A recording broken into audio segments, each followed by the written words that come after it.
Welcome back to my channel house of taste. House of ടേസ്റ്റിൽ ഇന്നത്തെ special duck മാപ്പാസ് ആണ്. അതെങ്ങനെ തയ്യാറാക്കാമെന്ന് നമുക്ക് വീഡിയോയിൽ കാണാം.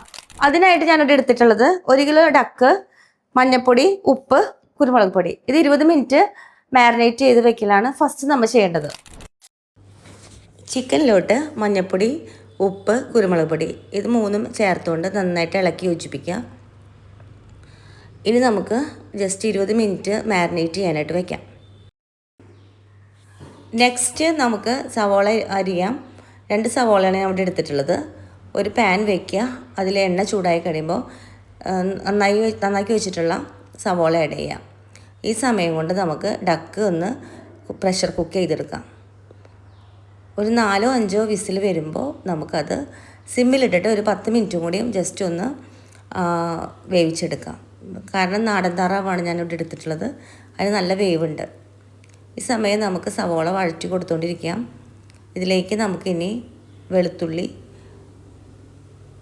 ഗരം മസാല, അതായത് പട്ട, ഗ്രാമ്പു, ഏലക്ക, തക്കോലം ഇതെല്ലാം ജസ്റ്റ് ഒന്ന് ക്രഷ് ചെയ്തതിന് ശേഷം സവോളയിലോട്ട് ആഡ് ചെയ്യുക. നന്നായിട്ട് മിക്സ് ചെയ്തതിന് ശേഷം നമുക്ക് മസാലകൾ ചേർക്കാം. ഇവിടെ മസാല ഞാൻ എടുത്തിട്ടുള്ളത് മല്ലിപ്പൊടി 3 ടേബിൾ സ്പൂൺ, മുളക് പൊടി 2 ടേബിൾ സ്പൂൺ, പിന്നെ ഗരം മസാല പൊടിച്ചത്, കുരുമുളക് പൊടി. ഈ 4 ഇൻഗ്രീഡിയൻസ് ചേർത്തുകൊണ്ട് നന്നായിട്ട് അത് മൊരിഞ്ഞ് വരുമ്പോൾ ഞാനിവിടെ 1.5 കപ്പ് തേങ്ങാപ്പാലാണ് എടുത്തിട്ടുള്ളത്. എടപ്പാലാണ് ഞാൻ ആദ്യം ഒഴിക്കുന്നത്. അത് ഒഴിച്ചതിന് ശേഷം നന്നായിട്ട് ഇളക്കുക.